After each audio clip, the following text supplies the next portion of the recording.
report natin. Oh, ito na yata yung kamag-anak.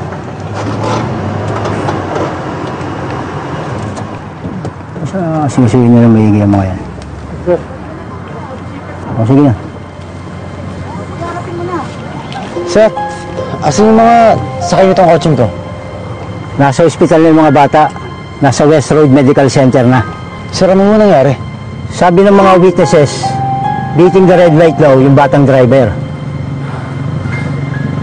May kasama ba silang batang babae, 13 years old? Oo, meron. I-check mo na rin sa ospital.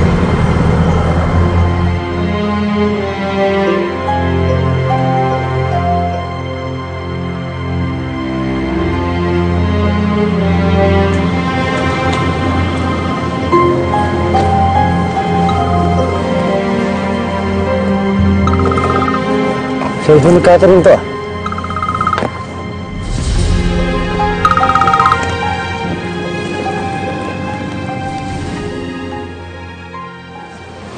Walang lisensya yung batang driver.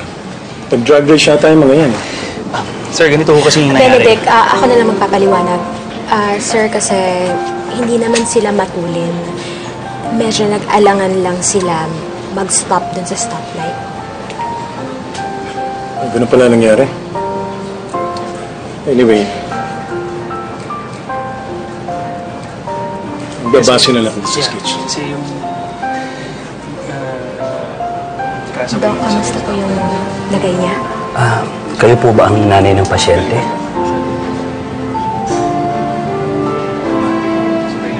Hindi po. Minor injuries lang naman nangyari sa kanya. Nagising na siya kanina, kaya lang nagwala. Kaya tinurukan muna namin siya ng pampakalma. Sigurado po ba kayo na maayos na po yung lagay niya? Yes, kahit yung iba niya mga kasama maayos na sila. Huwag po kayo mag-alala kasi in a few hours, magigising na rin po itong pasyente. Maiwan ko na po kayo. Sige, salamat. Sige po. Sige, sige. Isa, bala ko.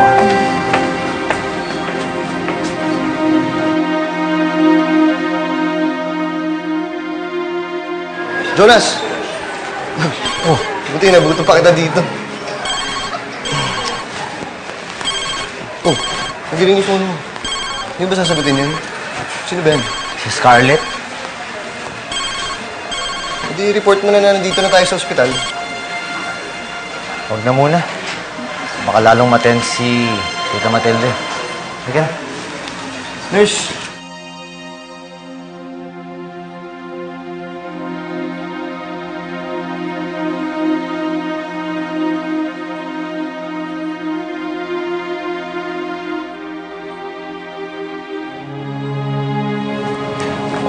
Iho, ito nga pala yung calling card ko. Tawagan mo ako kung ano man. Lalo na yung kasama mo. Kasi nag-aalala talaga ako sa kanya. Hanggang ngayon, hindi pa rin siya nagigising. Ibigay mo rin yan sa kanya kasi gusto ko siyang tulungan. Okay po, ma'am. Ano nga pala pangalan mo? Natawagan mo na ba yung parents mo? Michael po. Papunta na rin po si Mami dito. Sa susunod, huwag mo nang gagawin yun, ha? Kasi tingnan mo, nadama yung kasama mo. Ano nga pala pangalan niya? Isa? Nurse, pwede mo magtanong? May hinahanap kasi kami, 13 years old, batang babae. Ang sabi kasi sa amin, dito din nila. Bayaran ko na yung bills nila. Let's go.